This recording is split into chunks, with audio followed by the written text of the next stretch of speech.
kena to olchiki hu kena official language santal parsi na official first language mane first accepted script do hu kena olchiki language do bang script hu kena accepted script hu kena olchiki na kare june re hu kena roman hui lena june july august september october kahi ona finally bon yele ana hu kena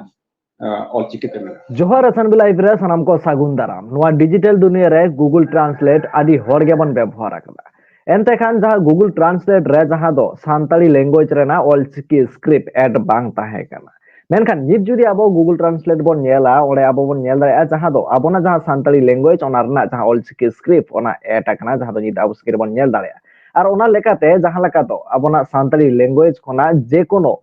language रे अब translate बन दाड़े ओना साथे English खोना हो सांताली रे हो translate बन दाड़े जहां लगा जुदी अब ऑलचिकी बांग बन बाड़ाया हयतो नोडिन ऑल केदा जहां दो गूगल ट्रांसलेटिंग ऑल केदा जहां दो गुड मॉर्निंग ओना ताम नोडे बन नेल दारेकना अबोना जहां सांताली ते ऑलचिकी ते ऑल राकाब एना जहां लगा दो नेल दारेकना जुदी अब बांग बन बाड़ाया चेत ऑल राकाब कना ओना वॉइस ते होबन बाड़ाया सागुन सेता ओना साथे नोंका गे मिटन गाते गिद्रा मेनाया जहां दो इन मैसेज आकादिया मिटन गोंके मेनाया मिटन गोंके गाते गिद्रा हो मैसेज आकादिया जहां लगा नोबन नेल दारेकना मिटन मैसेज तो नोआ इन बांगिन पढ़ा दारेकना ओना क्षेत्र रे इन नोडे कॉपी तायम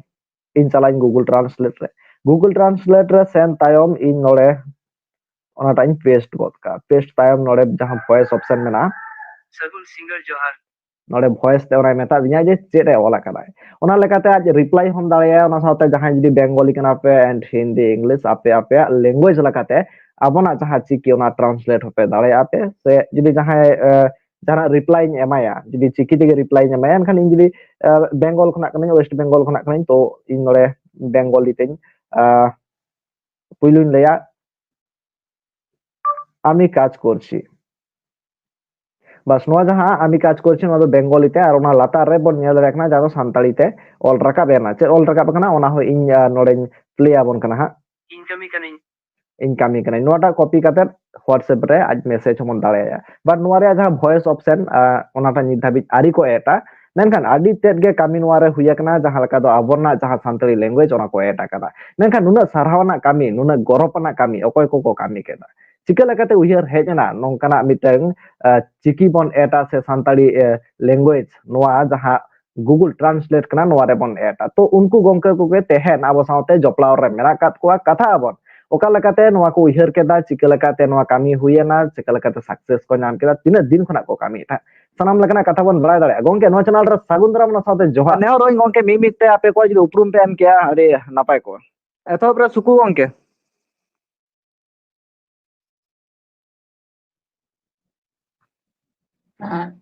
एसएनबी चैनल नेलिया सनाम को सिंगड़ तरना सिंगड़ जार ये नितुम दो सुकु मुर्मू आतो दो बासड़ा रानीगंज पश्चिम बर्धमान वेस्ट बेंगल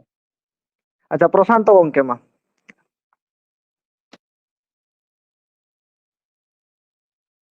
सनम को जोहार गे इया नितुम दो प्रशांत हेम्ब्रम इन दो ओडिशा पोनत झारसुगुड़ा जिला को कल ओना ता मुस्नी गोंके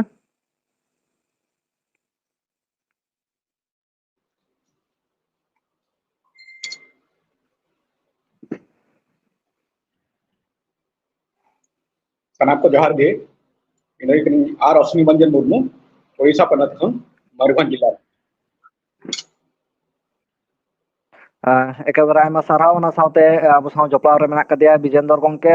आम नेहरामा आमा उपरुम नासदर मेमा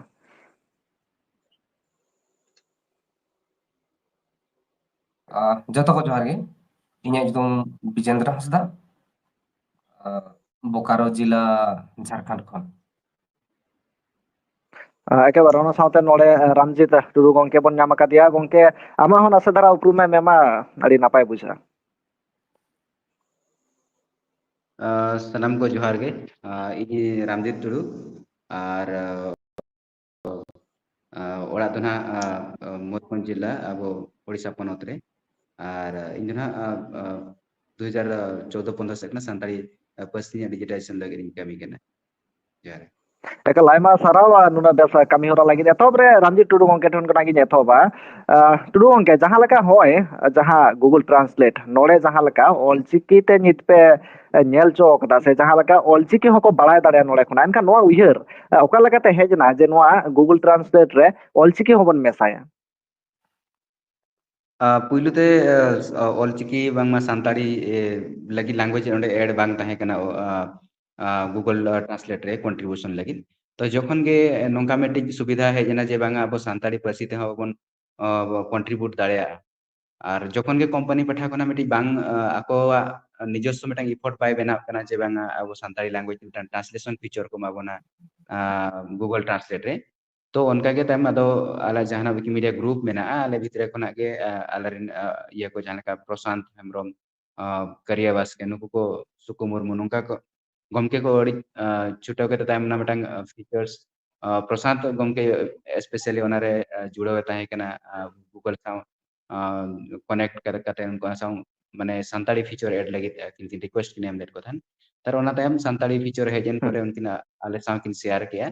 ᱚᱱᱟ ᱛᱟᱭᱚᱢ ᱛᱟᱭᱚᱢ ᱛᱮ ᱟᱞᱮ ᱚᱱᱟᱨᱮ ᱡᱚᱛᱚ ᱠᱚ ᱢᱮᱥᱟ ᱠᱟᱛᱮ ᱞᱮ ᱢᱤᱫᱴᱟᱝ ᱠᱚᱱᱴᱨᱤᱵᱤᱭᱩᱴ ᱠᱮᱜᱼᱟ ᱞᱮ ᱱᱚᱣᱟ ᱢᱤᱫᱴᱟᱝ ᱩᱭᱦᱟᱹᱨ ᱫᱚ ᱱᱚᱣᱟ ᱜᱮ ᱦᱮᱡ ᱮᱱᱟ ᱡᱮ ᱵᱟᱝᱟ ᱡᱚᱛᱚ ᱮᱴᱟᱜ ᱢᱮᱱ ᱥᱴᱨᱤᱢ ᱞᱮᱝᱜᱩᱭᱮᱡ ᱡᱟᱦᱟᱸ ᱠᱚ ᱦᱩᱭᱩᱜ ᱠᱟᱱᱟ ᱚᱱᱟ ᱞᱮᱝᱜᱩᱭᱮᱡ ᱛᱮ ᱱᱚᱣᱟ ᱢᱤᱫᱴᱤᱡ ᱯᱷᱤᱪᱟᱨ ᱧᱟᱢᱚᱜ ᱠᱟᱱᱟ ᱱᱚᱣᱟ ᱡᱩᱫᱤ ᱯᱷᱤᱪᱟᱨ ᱡᱩᱫᱤ ᱦᱮᱡ ᱞᱮᱱᱠᱷᱟᱱ ᱟᱵᱚ ᱮᱴᱟᱜ ᱞᱮᱝᱜᱩᱭᱮᱡ ᱨᱮᱱᱟᱜ ᱡᱟᱦᱟᱱᱟᱜ ᱜᱮ ᱠᱟᱛᱷᱟ ᱜᱮ ᱟᱵᱚᱨᱮᱱ ᱥᱟᱱᱛᱟᱲ ᱦᱚᱲ ᱠᱚ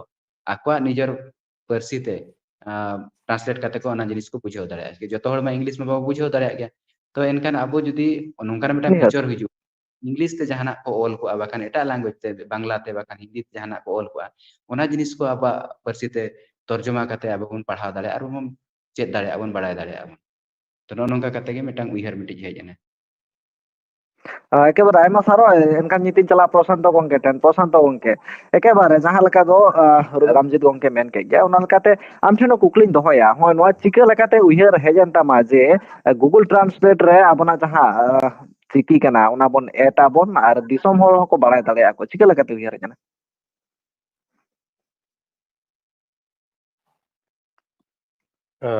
puyulu re ado Google re all chiki santari parsi bayad lena to ona marang re বাড়াই ñam ke je মানে মানে puyulu re adi muskil huina bujhaw re je parsi do nawa parsi do chalka ko add Google Translate re ado adi pante huina ar uka pante pante te Twitter website re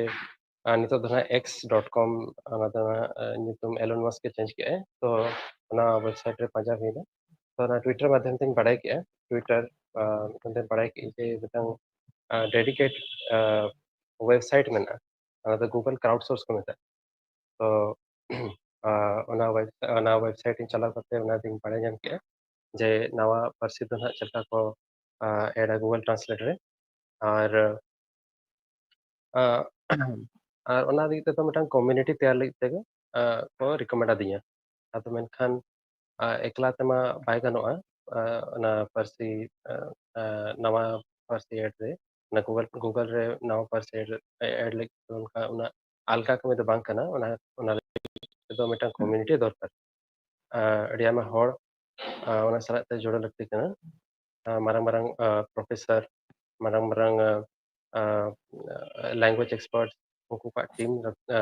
OD ona re team दरकार कना तो या रामजीत उनका जिन लिख है जे ako ठेन approach किया माने जे तू आले आई मारang खन विकिपीडिया राते जोड़ाई ताहे कना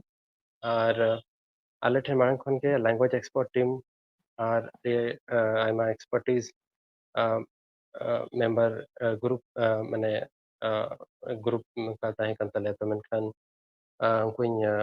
कॉन्टैक्ट केट को और अड़ी रस्का ते उनको को एक्सेप्ट किया और विकिपीडिया साउथ आले गूगल क्राउडसोर्स आले प्रमोट किया और प्रमोट करते अड़ी उनका मीटिंग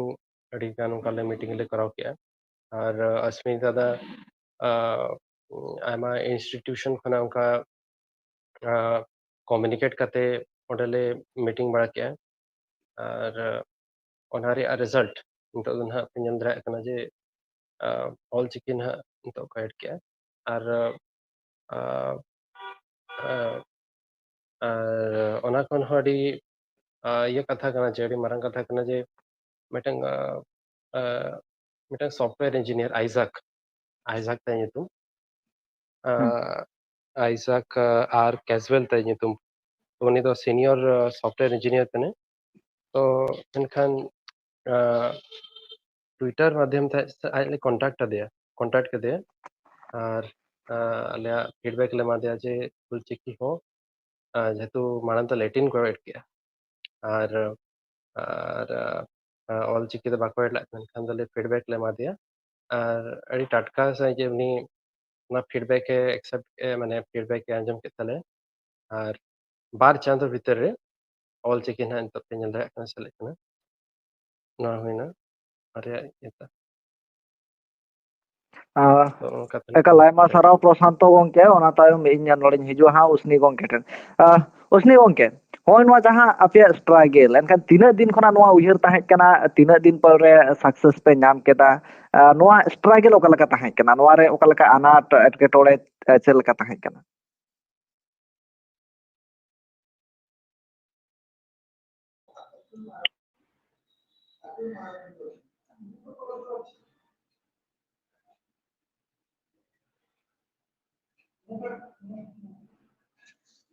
तो नोरे अनाट और एटकेटोने में लेखन दो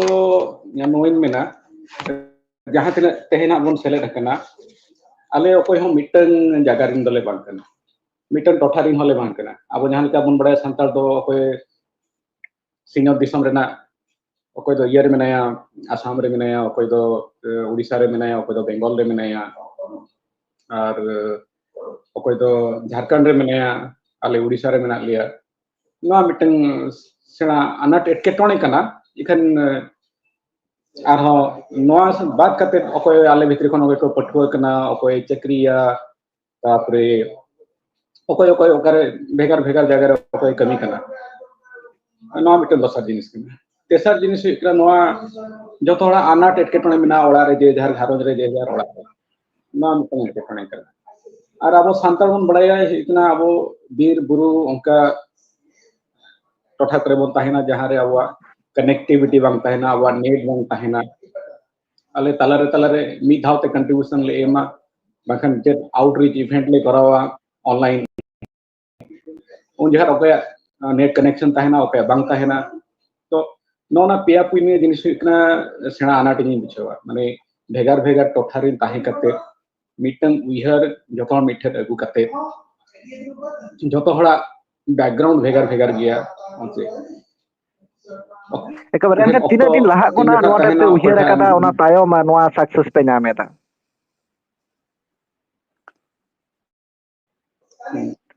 उसने वो क्या कर नोआ जहां कामी हो रहा तीन दिन लाहा कोना एतो बकना है दो गंके तकिन के मेन किया जे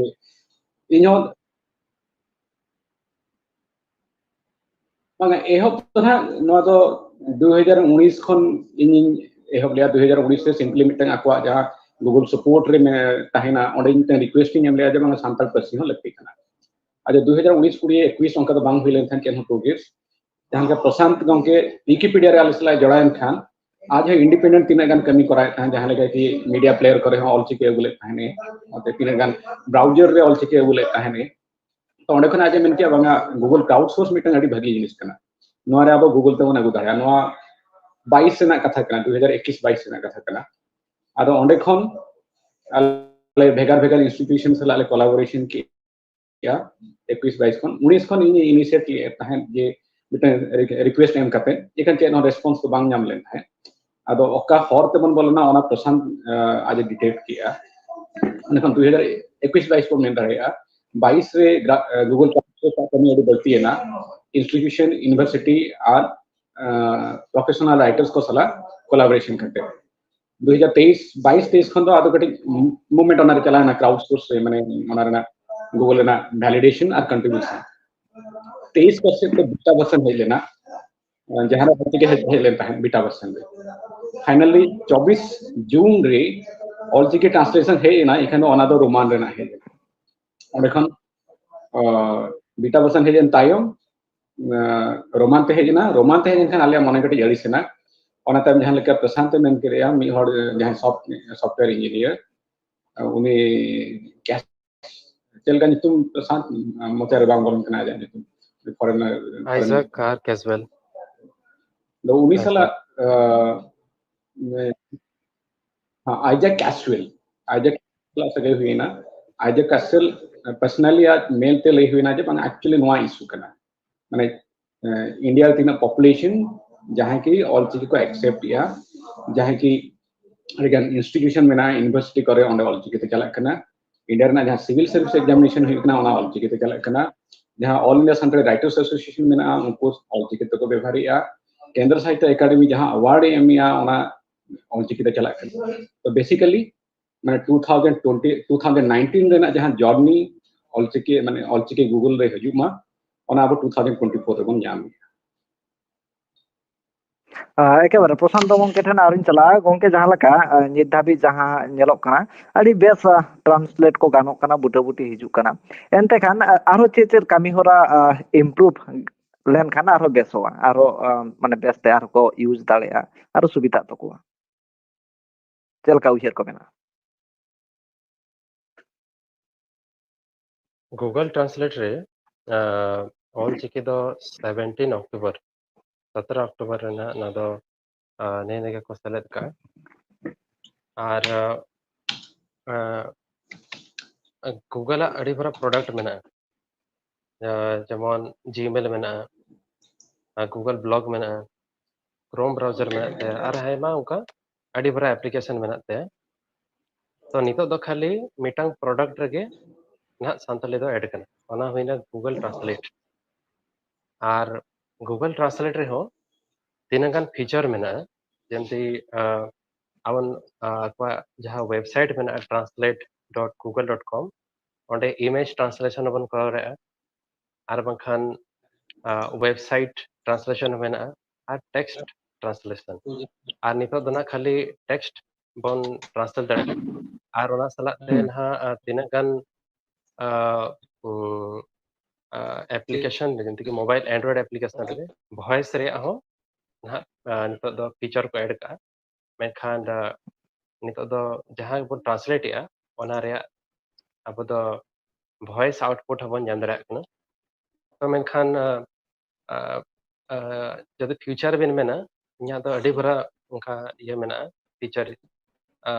इन जहां इन जे झोतो फीचर रे झोतो एप्लीकेशन रे सॉरी झोतो एप्लीकेशन रे और सॉफ्टवेयर रे ऑल संताली संताली पारसी दो एडो मा और स्पेशली इन मेना जदि ओसीआर ऑप्टिकल कैरेक्टर रिकॉग्निशन ओनारे जदि सांताली को ऐड खान दो नंग आरो अड़ी भागी हिको आरो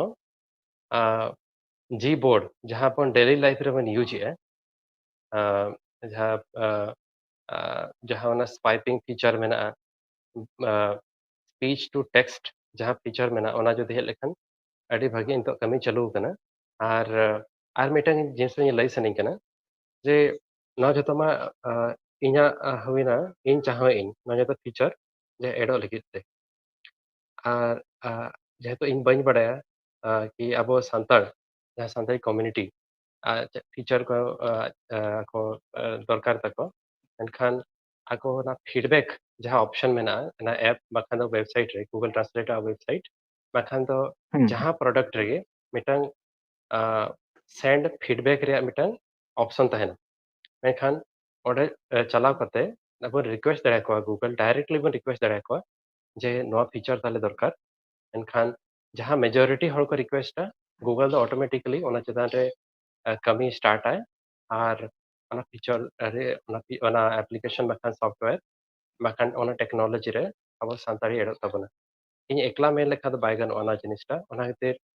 साना होटे नेहर मेना ते बढ़ती खन बढ़ती फीडबैक बनमो मेनखान अब जहां फीचर को बन जहां ओना को गूगल बन बड़ा छोया और ओना चेतान रे कमी है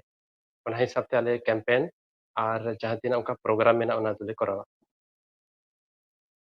एकेबारे निते हिजुआ बिजंदर गंके ठेन बिजंदर गंके ᱡᱟᱦᱟᱸ ᱞᱮᱠᱟ ᱫᱚ ᱟᱭᱢᱟ ᱜᱟᱱ ᱠᱟᱛᱷᱟ ᱵᱚᱱ ᱟᱸᱡᱚᱢ ᱠᱮᱫᱟ, ᱚᱸᱰᱮ ᱠᱷᱚᱱᱟᱜ ᱟᱭᱢᱟ ᱠᱤᱪᱷᱩ ᱵᱟᱲᱟᱭ ᱛᱮᱭᱟᱜ ᱵᱚᱱ ᱧᱟᱢ ᱠᱮᱫᱟ᱾ ᱮᱱᱛᱮ ᱠᱷᱟᱱ ᱱᱚᱜᱼᱚᱭ ᱱᱚᱣᱟ ᱡᱟᱦᱟᱸ ᱜᱩᱜᱩᱞ ᱴᱨᱟᱱᱥᱞᱮᱴ ᱱᱚᱣᱟ ᱨᱮ ᱚᱞᱪᱤᱠᱤ ᱦᱮᱡ ᱛᱟᱭᱚᱢ ᱟᱵᱚ ᱥᱟᱱᱛᱟᱲ ᱵᱚᱭᱦᱟ ᱠᱚᱣᱟᱜ ᱚᱠᱟ ᱞᱮᱠᱟᱛᱮ ᱥᱩᱵᱤᱫᱷᱟ, ᱛᱤᱱᱟᱹᱜ ᱜᱟᱱ ᱥᱩᱵᱤᱫᱷᱟ, ᱱᱚᱣᱟ ᱠᱚᱦᱚᱸ ᱡᱩᱫᱤ ᱞᱟᱹᱭ ᱯᱟᱥᱱᱟᱣ ᱠᱮᱠᱚᱣᱟ ᱟᱹᱰᱤ ᱵᱮᱥᱚᱜᱼᱟ᱾ Hmm.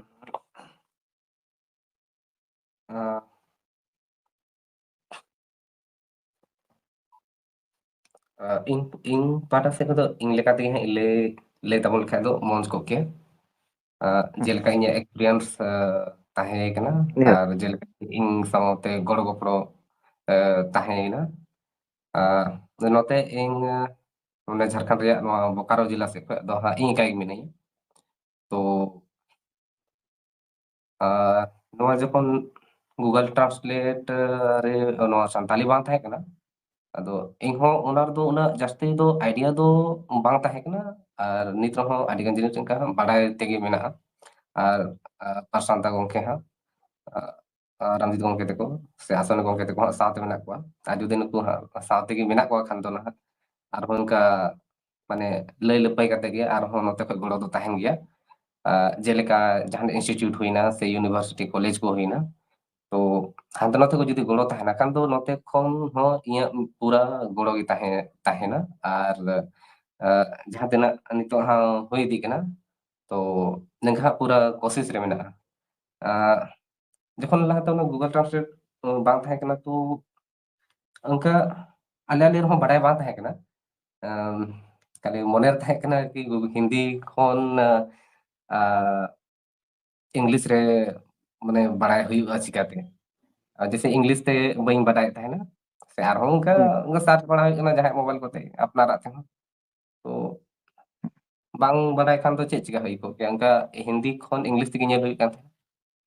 ᱟᱫᱚ ᱢᱚᱱᱮᱨᱮ ᱦᱤᱡᱩᱜ ᱠᱟᱱ ᱛᱟᱦᱮᱱᱟ ᱱᱚᱣᱟ ᱜᱮ ᱡᱩᱫᱤ ᱥᱟᱱᱛᱟᱞᱤ ᱠᱷᱚᱱ ᱤᱝᱞᱤᱥ ᱡᱩᱫᱤ ᱜᱟᱱ ᱠᱚᱜ ᱠᱮᱭᱟ, ᱛᱚ ᱮᱴᱟᱜ ᱞᱮᱝᱜᱩᱭᱮᱡᱽ ᱨᱮᱭᱟᱜ ᱜᱚᱲᱚ ᱫᱚ ᱦᱟᱛᱟᱣ ᱨᱮᱭᱟᱜ ᱫᱚᱨᱠᱟর ᱵᱟᱝ ᱦᱩᱭ ᱠᱚᱜ ᱠᱮᱭᱟ᱾ ᱟᱪᱪᱷᱟ, ᱛᱚ ᱡᱟᱦᱟᱸ ᱯᱟᱨᱥᱟᱱᱛᱟ ᱜᱚᱝᱠᱮ ᱞᱟᱹᱭ ᱠᱮᱜᱼᱟ ᱵᱟᱝ ᱦᱟᱸᱜ, ᱱᱚᱣᱟ ᱡᱟᱦᱟᱸ ᱜᱩᱜᱚᱞ ᱴᱨᱟᱱᱥᱞᱮᱴ ᱨᱮ ᱡᱟᱦᱟᱸ ᱚᱞᱪᱤᱠᱤ ᱦᱟᱸᱜ ᱚᱱᱮ ᱛᱟᱭᱚᱢ ᱛᱮ ᱤᱭᱟᱹ ᱥᱟᱱᱛᱟᱞᱤ ᱦᱩᱭᱮᱱᱟ, ᱥᱟᱱᱛᱟᱞᱤ᱾ ᱟᱫᱚ ᱩᱱᱠᱩ ᱜᱮ ᱟᱞᱮ ᱦᱚᱸᱞᱮ ᱦᱩᱫᱤᱥ ᱠᱮᱫᱟ, ᱛᱚ ᱪᱮᱫᱟᱜ ᱵᱟᱝ ᱱᱚᱣᱟ ᱨᱮ ᱚᱠᱟ ᱞᱮᱠᱟ ᱠᱚᱱᱴᱨᱤᱵᱤᱭᱩᱴ ᱦᱩᱭᱩᱜᱼᱟ᱾ ᱛᱚ ᱠᱚᱱᱴᱨᱤᱵᱤᱭᱩᱴ ᱨᱮᱱᱟᱜ ᱢᱟᱱᱮ ᱚᱱᱠᱟ ᱛᱟᱦᱮᱸ ᱠᱟᱱᱟ, ᱟᱯᱱᱟর ᱢᱤᱫᱴᱮᱡ ᱡᱤᱢᱮᱞ ᱛᱟᱦᱮᱱ ᱫᱚᱨᱠᱟর, ᱟᱨ ᱚᱱᱟ ᱢᱟᱫᱽᱫᱷᱚᱢ ᱛᱮ ᱚᱱᱠᱟ ᱵᱨᱟᱣᱡᱟᱨ ᱠᱷᱚᱡ ᱟᱨ ᱵᱟᱝ ᱮᱯ ᱠᱷᱚᱡ ᱚᱱᱠᱟ᱾ ᱟᱨ ᱚᱱᱟ ᱛᱟᱭᱚᱢ ᱛᱟᱞᱟ ᱛᱟᱞᱟᱨᱮ ᱟᱞᱮ ᱠᱮᱢᱯᱮᱭᱮᱱ ᱦᱚᱸᱞᱮ ᱫᱚᱦᱚ ᱠᱮᱫᱟ᱾ ᱡᱮᱞᱮᱠᱟ ᱩᱲᱤᱥᱥᱟ ᱥᱮᱫ ᱠᱷᱚᱡ ᱦᱟᱸᱜ ᱯᱨᱚᱥᱟᱱᱛᱟ ᱜᱚᱝᱠᱮ, ᱨᱟᱢᱡᱤᱛ ᱜᱚᱝᱠᱮ ᱟᱨ ᱟᱥᱚᱱ ᱜᱚᱝᱠᱮ ᱛᱮᱠᱚ ᱫᱚᱦᱚ ᱠᱮᱫᱟ ᱚᱱᱛᱮ᱾ ᱟᱨ ᱚᱱᱠᱟᱜᱮ ᱦᱟᱸᱜ ᱳᱭᱮᱥᱴ ᱵᱮᱝᱜᱚᱞ ᱠᱷᱚᱡ ᱦᱟᱸᱜ ᱥᱩᱯᱩ ᱜᱚᱝᱠᱮ, ᱵᱚᱫᱤ ᱵᱟᱥᱠᱮ, ᱛᱚ ᱩᱱᱠᱩ ᱦᱚᱸ ᱦᱟᱱᱛᱮ ᱱᱟᱛᱮ ᱠᱷᱚᱡ ᱚᱱᱠᱟᱜᱮ ᱢᱟᱱᱮ ᱢᱟᱱᱮ ᱚᱱᱠᱟ ᱯᱟᱹᱴᱷᱩᱣᱟᱹ ᱠᱚ ᱥᱮ ᱟᱨᱦᱚᱸ ᱚᱱᱠᱟ ᱢᱤᱴ ᱚᱱᱠᱟ ᱡᱩᱢ ᱢᱤᱴ ᱥᱮ ᱚᱱᱠᱟ ᱚᱯᱷᱞᱟᱭᱤᱱ ᱚᱱᱠᱟ ᱫᱚᱦᱚ ᱦᱩᱭ ᱞᱮᱱ ᱛᱟᱦᱮᱱᱟ᱾ ᱚᱱᱟ ᱛᱟᱭᱚᱢ ᱱᱚᱛᱮ ᱡᱷᱟᱲᱠᱷᱚᱸᱰ ᱮᱠᱟᱞ ᱵᱩᱡᱷᱟᱹᱣᱱᱟ᱾ ᱚᱱᱟ ᱥᱟᱶᱛᱮ ᱱᱤᱛ ᱟᱵᱚ ᱥᱟᱶ ᱡᱚᱯᱲᱟᱣ ᱮᱱᱟᱭ ᱦᱟᱸᱜ ᱠᱟᱨᱤᱭᱟ ᱵᱟᱥᱠᱮ ᱜᱚᱝᱠᱮ ᱡᱚᱯᱲᱟᱣ ᱮᱱᱟᱭ, ᱩᱱᱤᱭᱟᱜ ᱦᱩᱭ ᱫᱟᱲᱮᱭᱟᱜ ᱱᱮᱴᱣᱟᱨᱠ ᱯᱨᱚᱵᱞᱮᱢ ᱛᱟᱦᱮᱸ ᱠᱟᱱ ᱛᱟᱭᱟ, ᱚᱱᱟ ᱠᱷᱟᱹᱛᱤᱨ ᱛᱮ ᱟᱵᱚ ᱥᱟᱞᱟᱜ ᱮᱴᱟᱪ ᱨᱮ ᱵᱟᱝ ᱮ ᱛᱟᱦᱮᱸ ᱠᱟᱱᱟ᱾ ᱜᱚᱝᱠᱮ ᱮᱱᱠᱷᱟᱱ ᱡᱟᱦᱟᱸ ᱞᱮᱠᱟ ᱱᱚᱣᱟ ᱠᱚ ᱤᱫᱤ ᱠᱟᱛᱮᱫ ᱟᱭᱢᱟ ᱜᱟᱱ ᱵᱚᱱ ᱠᱟᱛᱷᱟ ᱜᱚᱫ ᱮᱱ ᱜᱮᱭᱟᱞᱮ, ᱮᱱᱠᱷᱟᱱ ᱛᱤᱱᱟᱹᱜ ᱜᱟᱱ ᱦᱚᱲ ᱤᱫᱤ ᱠᱟᱛᱮ ᱱᱚᱣᱟ ᱯᱮ ᱠᱟᱹᱢᱤᱭᱮᱫ ᱛᱟᱦᱮᱸᱫ, ᱱᱤᱛ ᱥᱟᱠᱥᱮᱥ ᱯᱮ ᱧᱟᱢ ᱠᱮᱫᱟ, ᱮᱱᱠᱷᱟᱱ ᱱᱚᱣᱟ ᱨᱮᱱᱟᱜ ᱟᱢᱟᱜ ᱡᱟᱦᱟᱸ ᱮᱠᱥᱯᱤᱨᱤᱭᱮᱱᱥ ᱚᱱᱟ ᱠᱟᱹᱴᱤᱡ ᱥᱮᱭᱟᱨ ᱢᱮ, ᱡᱟᱦᱟᱸ ᱞᱮᱠᱟ ᱜᱩᱜᱩᱞ ᱴᱨᱟᱱᱥᱞᱮᱴ ᱨᱮ ᱱᱤᱛ ᱚᱞᱪᱤᱠᱤ ᱥᱮᱞᱮᱫ ᱮᱱᱟ᱾ ᱡᱚᱦᱟᱨ ᱜᱮ ᱮᱠᱟᱞ ᱱᱚᱰᱮ ᱠᱟᱹᱨᱤᱭᱟ ᱜᱚᱝᱠᱮ ᱱᱮᱴᱣᱟᱨᱠ ᱯᱨᱚᱵᱞᱮᱢ ᱮᱫᱟᱭ, ᱮᱱᱠᱷᱟᱱ ᱪᱟᱞᱟᱜᱼᱟ ᱦᱟᱸᱜ ᱱᱚᱰᱮ ᱯᱨᱚᱥᱟᱱᱛᱚ ᱜᱚᱝᱠᱮ ᱴᱷᱮᱱ ᱜᱮ᱾ ᱯᱨᱚᱥᱟᱱᱛᱚ ᱜᱚᱝᱠᱮ ᱮᱱᱠᱷᱟᱱ ᱛᱤᱱᱟᱹᱜ ᱦᱚᱲᱛᱮ ᱱᱚᱣᱟ ᱯᱮ ᱠᱟᱹᱢᱤᱭᱮᱫ ᱛᱟᱦᱮᱸᱱᱟ, ᱟᱨ ᱱᱤᱛ ᱥᱟᱠᱥᱮᱥ ᱧᱟᱢ ᱠᱟᱛᱮᱫ ᱪᱮᱫ ᱮᱢ ᱢᱮᱛᱟ ᱠᱚᱣᱟ ᱫᱤᱥᱚᱢ ᱦᱚᱲ ᱠᱚ, ᱱᱚᱣᱟ ᱜᱩᱜᱩᱞ ᱴᱨᱟᱱᱥᱞᱮᱴ ᱤᱭᱩᱡᱽ ᱞᱮᱠᱷᱟᱱ ᱪᱮᱫ ᱪᱮᱫ ᱥᱩᱵᱤᱫᱷᱟ ᱠᱚ ᱧᱟᱢᱟ, ᱟᱨᱦᱚᱸ ᱦᱟᱯᱮᱱ ᱫᱤᱱ ᱨᱮ ᱟᱵᱚᱱᱟᱜ ᱟᱨᱦᱚᱸ ᱛᱤᱱᱟᱹᱜ ᱜᱟᱱ ᱥᱩᱵᱤᱫᱷᱟ?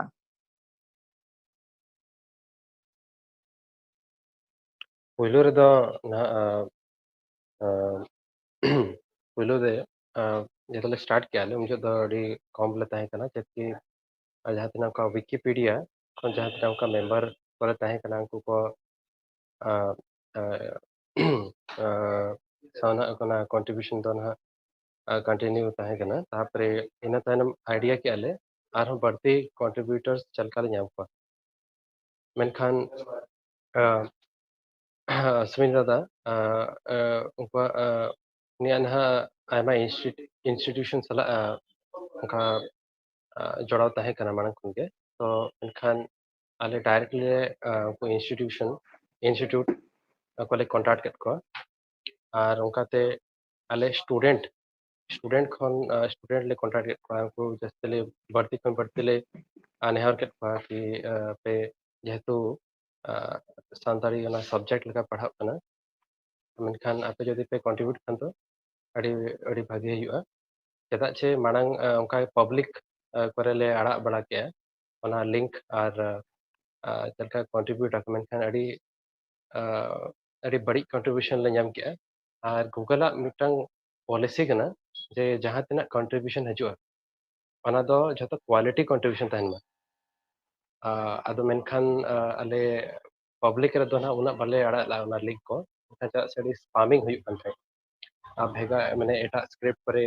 को कंट्रीब्यूशन मेनखान डाटा क्वालिटी रे कटी माने डाटा क्वालिटी कटी ना ना तो ना ये बात है क्वालिटी कम है मेनखान आले ले टारगेट क्या जे बांगा आले इंस्टीट्यूशन ले टारगेटा कि ना स्टूडेंट्स को हुई ना जहाँ को संताड़ी डिपार्टमेंट हुई ना संताड़ी इंस्टीट्यूट हुई ना मेनखान ओना करले चला करते स्क्रीन डिजाइन करते ले मीटिंग को ले करा बड़ा किया क्राउडसोर्स ले करा बड़ा किया ग्रुप को ले तैयार बड़ा किया नित हबीज ना मोड़े साय गान मेंबर्स मेना को और ना नितो दो एक्टिव कंट्रीब्यूटर दना मेना को मोड़े गेल गान कंट्रीब्यूटर्स मेना को और ओना साउते तुरुई गोटांग इन्फ्लुएंसर मेना को जमते कि मिनाकिन स्मिनिता रामजीत गंके सुकु दादा बुद्धि विजेंद्र और ना पिंकी हंसदा उनको इन्फ्लुएंसर करना को आले मीटिंग्स और प्रोग्राम को ले ऑर्गेनाइज है और जमका लय किया नितो जे ना ऐप बखान सॉफ्टवेयर माध्यम से ना सेंड फीडबैक में ना नितो हम जदि गूगल मीट पे कराओ बखान जहां ब्राउजर पे चला ओडे सेंड फीडबैक मेनते ऑप्शनल को मेनखान जदि ओडे खन हर बढ़ती फीडबैक को एमआ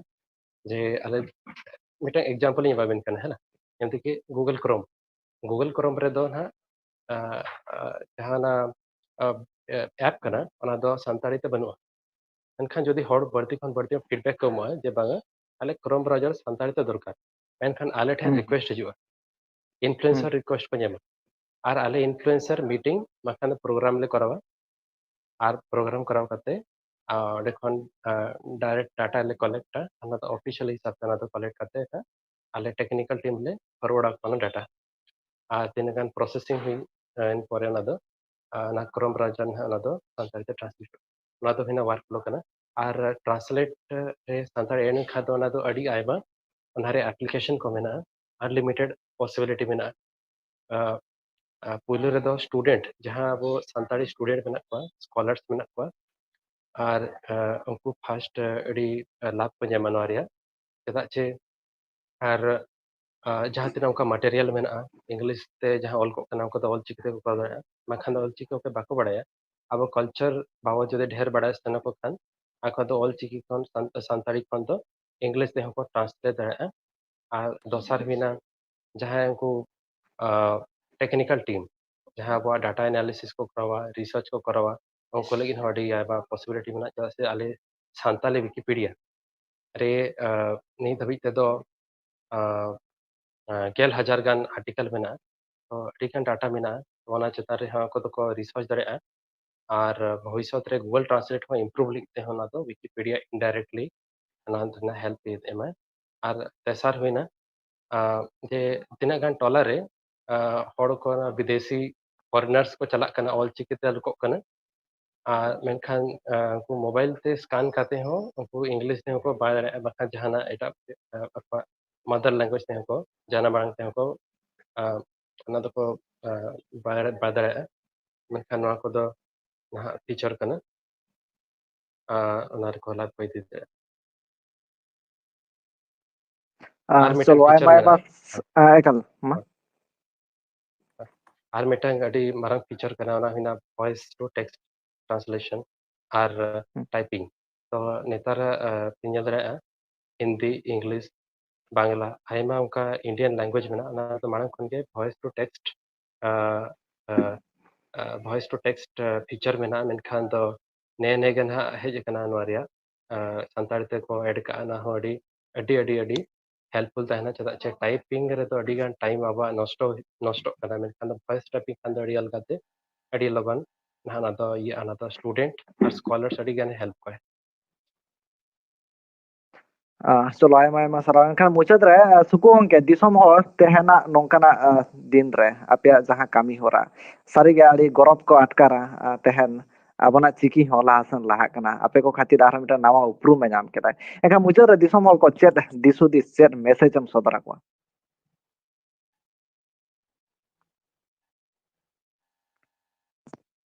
suko ke mute ojoktam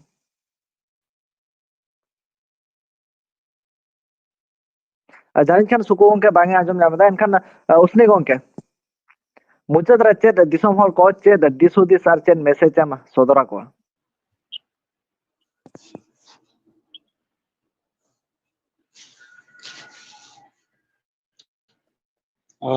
मुचाद रे दिसम हर तलारे नोआ गे मेन हुआ जे तेहना जुग हिसाब रे अब डिजिटल प्लेटफॉर्म रे अब कमी बढ़ती लगती कना डिजिटल प्लेटफॉर्म मिट्टे नौका छामदा कना कि मिट्टे जगह जिनिस अब गोटा दिसम रे बन रेया जहां लेका यूट्यूब रे अडिगान नितो कमी हरा चला कना ओंके गे अब कंटेंट एटा ठाव रहो माने लगती कान गया तो ओनारे जस्ती खन जस्ती जुआन को हजु खान भागी कथा ओनारे जस्ती खन जस्ती जहां अब सावता अब अरिचली अब लाक्चर इदी के जहां को खंदरन बड़ाया उनको हो जदि नोआ डिजिटल प्लेटफॉर्म को हजु खान आरो बड़ी नपाय कथा सावते जहां जहां ओनलिया को मेना को तबना जहां सेना सेना गांवता को मेना तबना उनको हो जदि नोआ डिजिटल प्लेटफॉर्म रे नासे नासे एनएम को एमा एखान एटा मेन स्ट्रीम लैंग्वेज रे जहां को मेना को उनको बराबरी अब हबन सेटर दाड़ेया आदो मास्टरना लगती कना जतो हड़ा गड़ो सह दरकार जतो हड़ा गड़ो सह लेखन अब हो एकदम सेना ठाव बन दाड़ेया चलो आयमा सारा ना साथे सुको के मुचा रे दिसम हol ko chet message am ma ko